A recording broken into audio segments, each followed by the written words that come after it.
Now,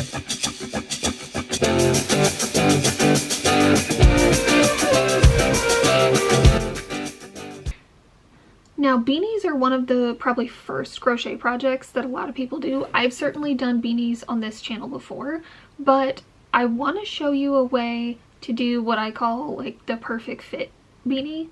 I was making some recently and I realized it's been a really long time since I did one, and I actually forgot my own like technique that I'd figured out. And so I was doing a lot of like either having to try it on constantly or like pulling things out if it wasn't the right size. So I'm going to show you this way that is a lot easier to make it fit you or a person you're trying to make it for.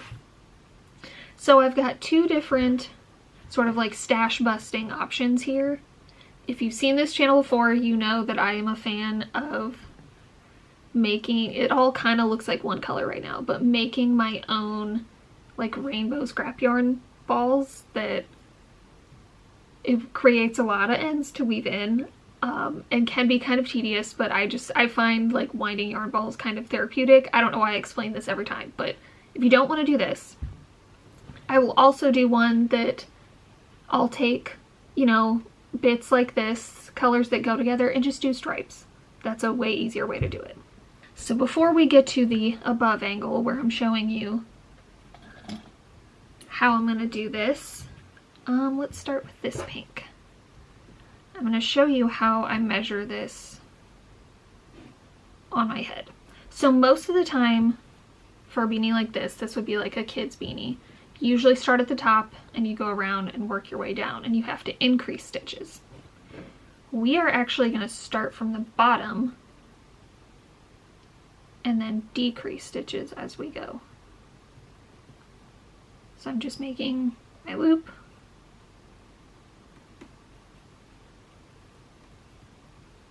It doesn't really matter what size yarn you're using or hook for this process. I'm kind of like a standard medium weight 5mm/8H hook person. That's pretty much what I almost always use.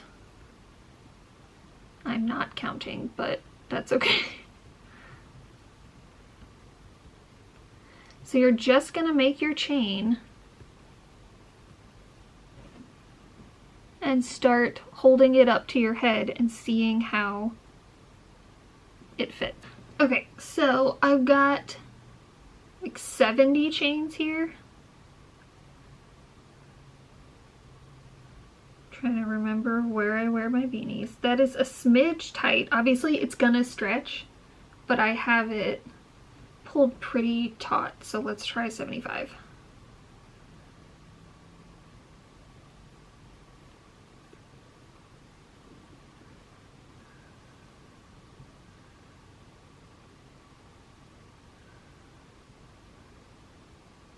Yeah, that's a lot better. So now all I have to do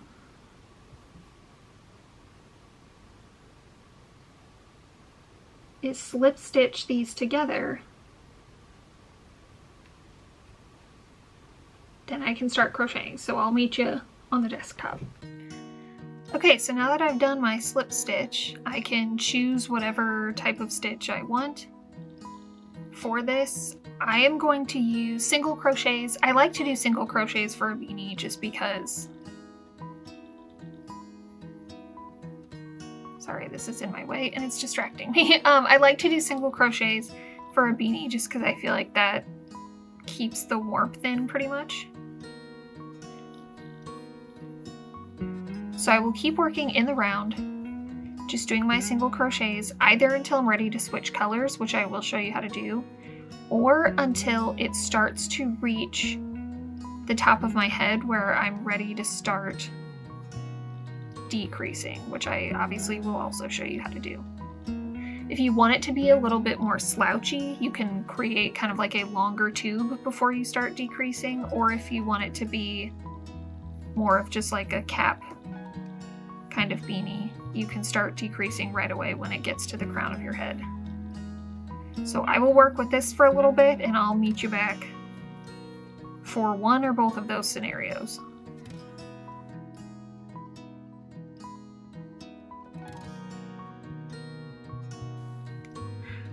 Okay, so this is how far I got with the pink, and I tried it on my head again to make sure that it fits the way I like, and it does. So now I'm ready to switch colors. I can probably actually do a few more stitches. So when you're working in the round like this, the way I like to switch colors is I will finish off the last few stitches with slip stitches to try to level this out. I'm losing my tail. To try to level this out as much as I can. And then the last one I will pull tight so that later I can go back and knot that, and there we go, sorry. So later I can go back and knot that and weave it in. Then when I start a new color,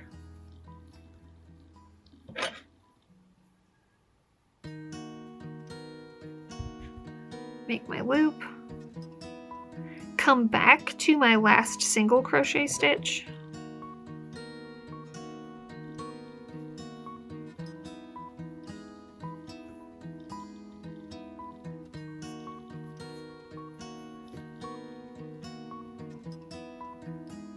these got a little tight.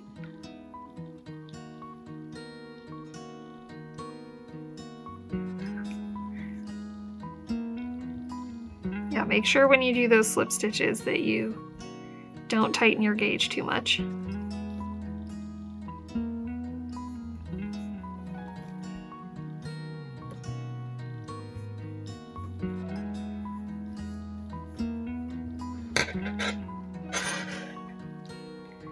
Then I will keep single crocheting around. Okay, so I've changed colors again, and now I'm ready to start decreasing.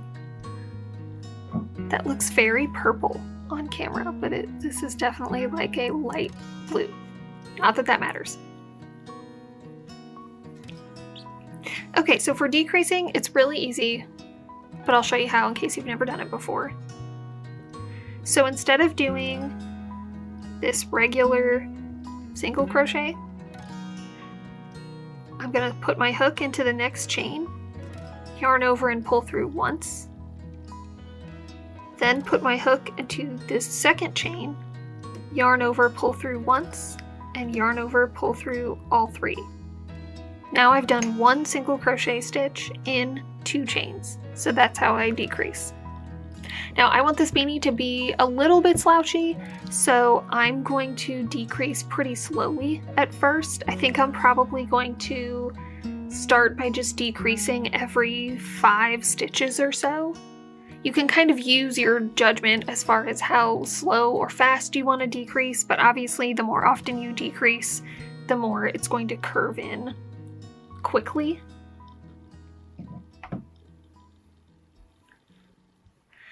So if you're making this for yourself, or whether you're making this for yourself or for someone else, I would just kind of continue to try it on as you go. Then once we get up here where it's time to start decreasing a lot quicker, I will show you that, because if you continue to do it too slowly, you'll get like a cone hat, unless that's what you want. But I'll show you once we get to about this point. Okay, so once the beanie's kind of like standing up, but once you get it to this point where it started to kind of naturally create this curve in, that's when we want to start closing it versus elongating it. So now I'm going to start, let me raise you up a little bit more. Now I'm going to start decreasing a lot more often, probably every 4 or 3.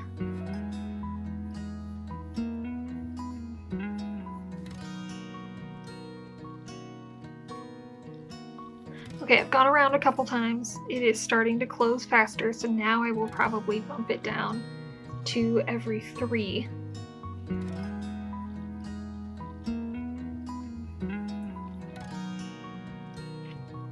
Okay, and as our hole is getting smaller, we're going to want to start decreasing faster to cinch it in again instead of like bringing it back up. So now I'm going to start decreasing every 2.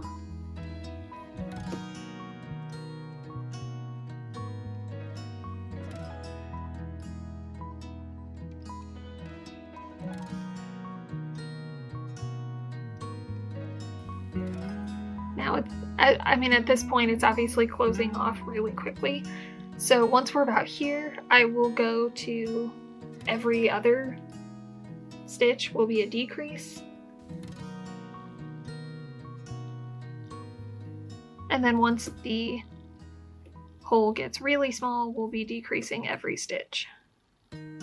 This is a little bit larger than the size of a quarter. I'm going to start decreasing every stitch.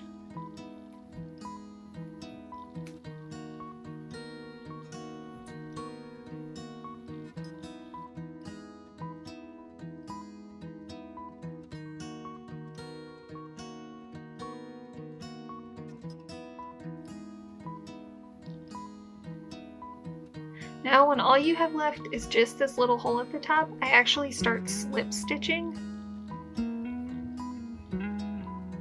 because the single crochets are going to start becoming too tall. So I actually, instead of decreasing, I am just skipping every other chain and slip stitching it shut until there are only 2 left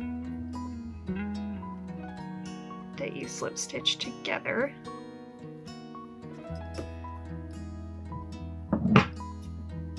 Cut it off. Then you can tie it.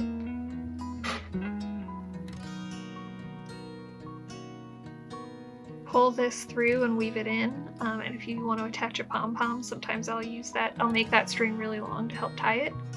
And then you've got a beanie.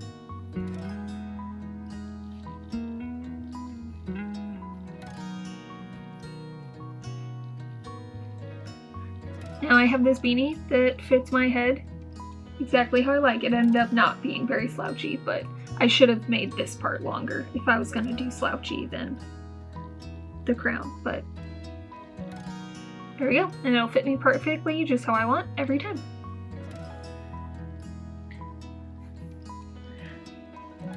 Alright, so for our next project, we're going to make a granny square pencil bag, but without doing any sewing.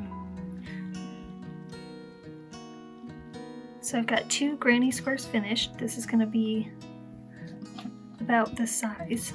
So it's perfect for some pencils and pens, erasers, crochet hooks, that kind of stuff. So I need 2 more of these.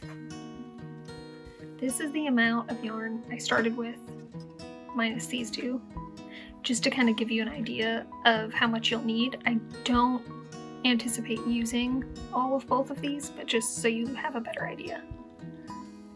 I wanted to do an open, like more traditional style granny square for these so that you can see the other color underneath, but you could do a solid granny square as well if you like. So this starts the same as a solid granny square. I've done those tutorials in the past, but if you've never done one like this, let me show you really quick. We're going to chain 3, slip stitch into our original loop, chain 4,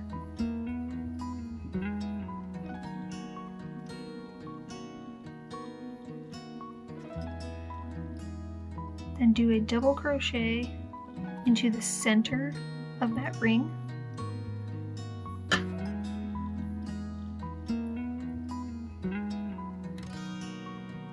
two more double crochets,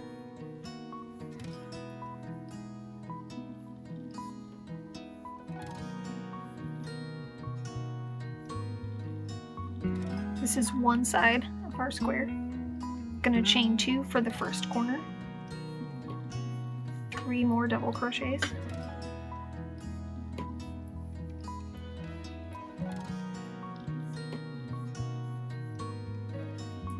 chain 2, 3 more double crochets,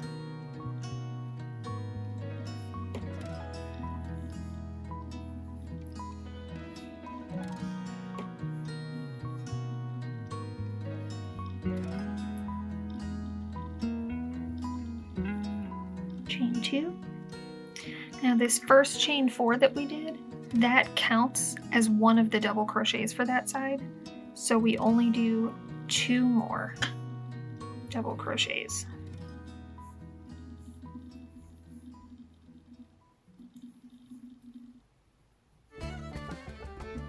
So this is row 1, chain my 4,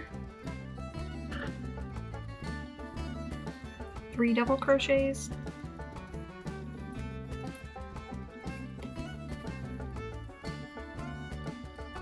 three double crochets into the next corner,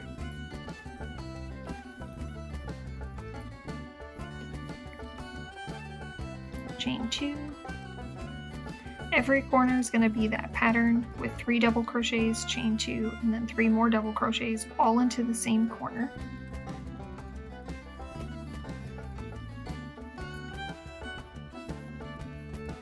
For row 2, all you're doing is corner sections.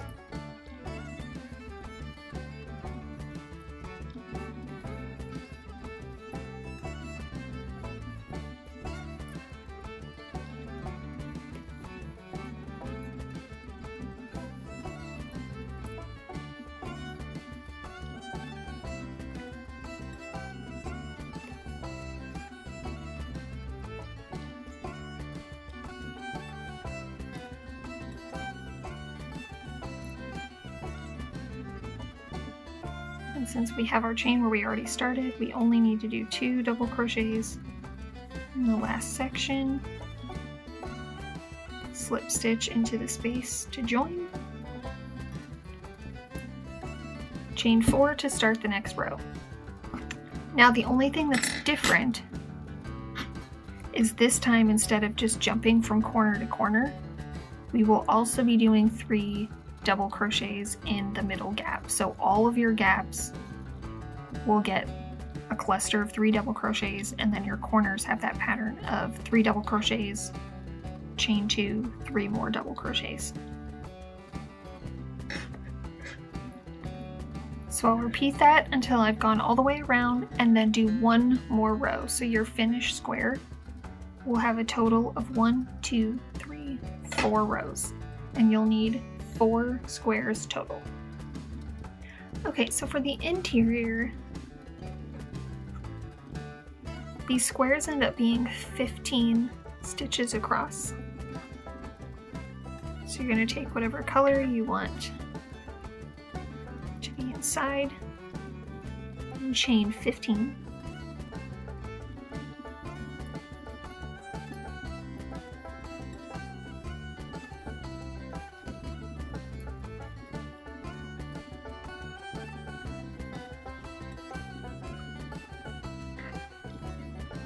Then chain 1,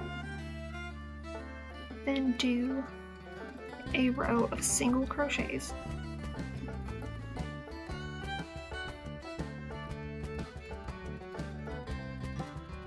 I'll chain 1, turn, and repeat until this interior part is long enough to go across both pieces. So that's going to be about 30 to 32 rows depending on how tight or loose your gauge is for this. Alright, so I've got all my squares and my 2 sides of the lining. So now I can slip stitch everything together.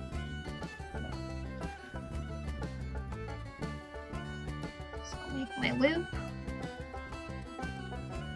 Doesn't matter what side you want to be the front of these.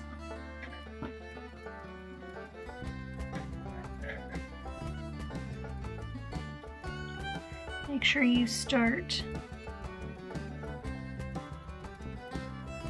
since your corner has 2 chains, make sure you start in the second chain on both sides.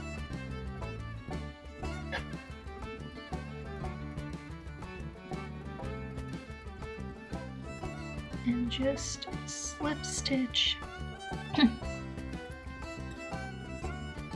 and just slip stitch up the side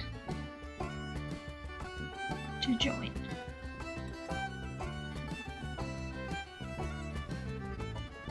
Do the same thing with these 2. Okay, now that we've got these attached, we're going to slip stitch the lining on inside. Now, if you wanted, you could do a whip stitch with these or sew it on a sewing machine, but the point of this is to show you how to do this without having to sew. Make your loop. It doesn't really matter which side you start on.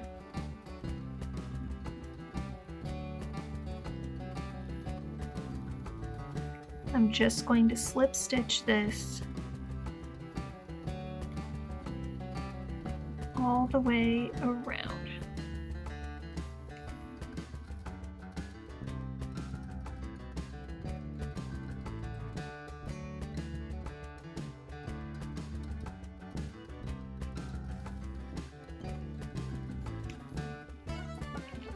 When you're finished, it'll look like this. Alright, so I've got both sides finished. Now I'm going to do the same thing going around both sides, but I'm going to start a few stitches in on either side. So I will start maybe like 6 or 7 stitches in, go all the way around, and then stop at about here to leave an opening. To keep this from getting too bulky,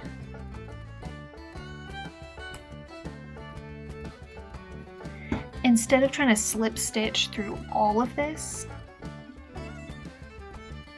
I am just going to slip stitch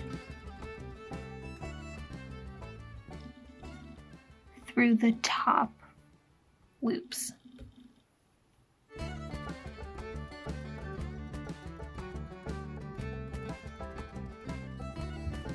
Alright, so I've got everything stitched all around. Now I can tie off the ends and weave them in. As far as fastening this goes, you've got a couple options. You could attach buttons. That would be really easy to just like stitch on with a needle and thread if you use ones that you're able to fit through these spaces. I am actually just gonna make a tie, sorry, I'm having trouble staying in the frame. You could do a couple of ties. I think I am just gonna do one kind of in the center.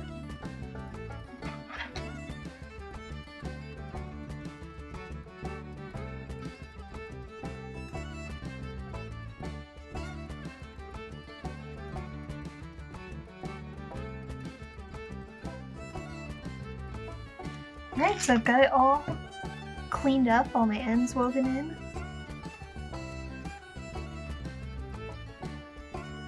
I think this turned out really cute and fun. I can keep stitch markers here, or you could like decorate it with like a keychain or little pins. I can put my pens and pencils, crochet hooks in there. I could even keep leftover scrap yarn in there when I want to travel, and then just tie it all up.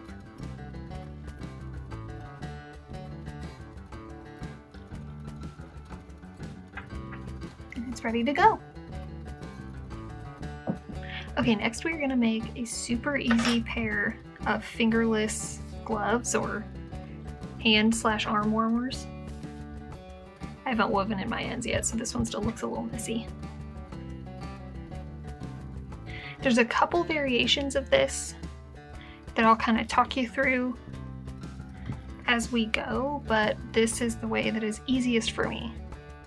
So you're going to start at the top of your hand wherever you want the glove to sit and make a chain that fits around that, not too tight, but not so loose that it just falls off. So for me, that's 30 chains.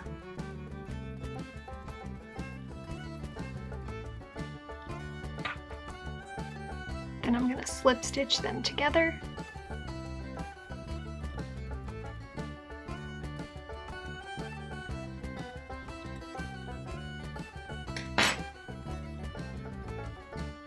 You can see that fits around, and I'm still able to flex my hand and stretch a little, but it's not like gaping loose. Now I'm just gonna work in the round and do rows of single crochets until I get far enough down that I'm ready to make a thumb hole. So that was about 5 rows for me. Okay, now I'm ready to start my thumb hole. So all I'm gonna do is stop working in the round temporarily and just go back and forth.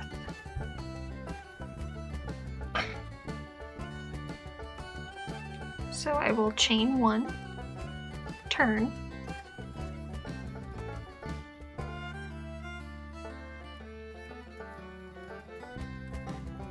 then chain in every stitch except one. So I will do a row of 29 instead of 30.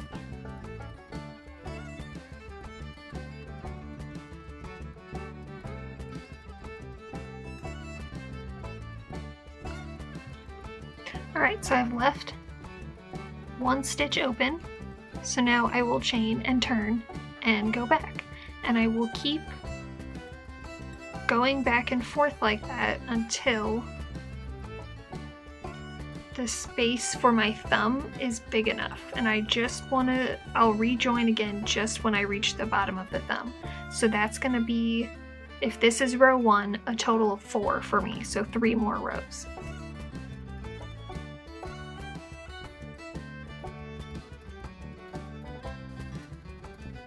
Okay, I miscounted earlier. I actually did 5 total rows for the thumb hole.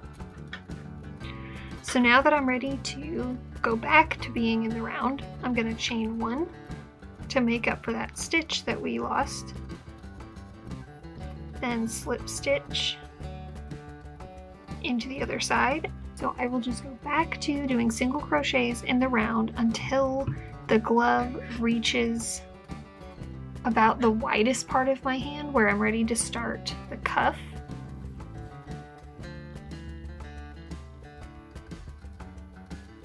So that's going to be another 4 or 5 rows. Okay, so now that this has reached the bottom of my hand, I'm ready to start the cuff. So this can be as long or as short as you want it to be. If you want to do like full arm warmers, you could go even longer, but I wanted to just go like down my wrist a little bit.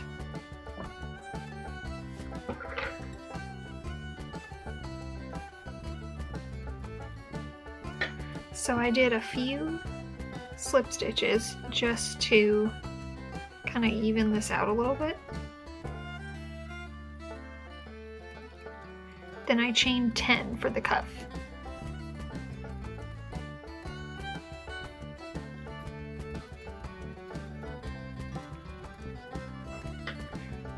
And then I'm gonna chain 1 more. Then do my row of single crochets.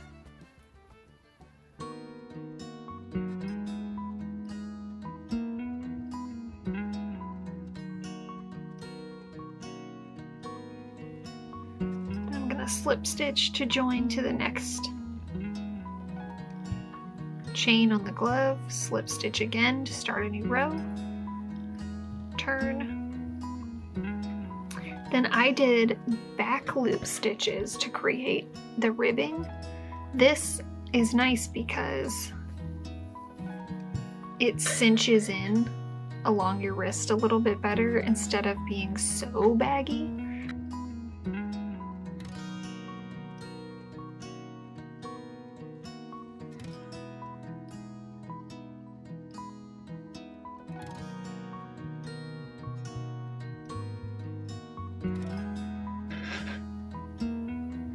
Alright, so once I've finished my last row, I will slip stitch to join it to the glove. Then I will just Then I will just slip stitch the two sides together, and then I can weave in all my ends, and then I'll be finished. And there you go. These honestly took maybe like an hour each. So this is a super quick and easy project that is really customizable. So this one is great for scraps like this, or if you just have a little bit of a color left. They really don't take much at all, and they'd be easy to do stripes or anything like that if you are trying to use up a bunch of different colors.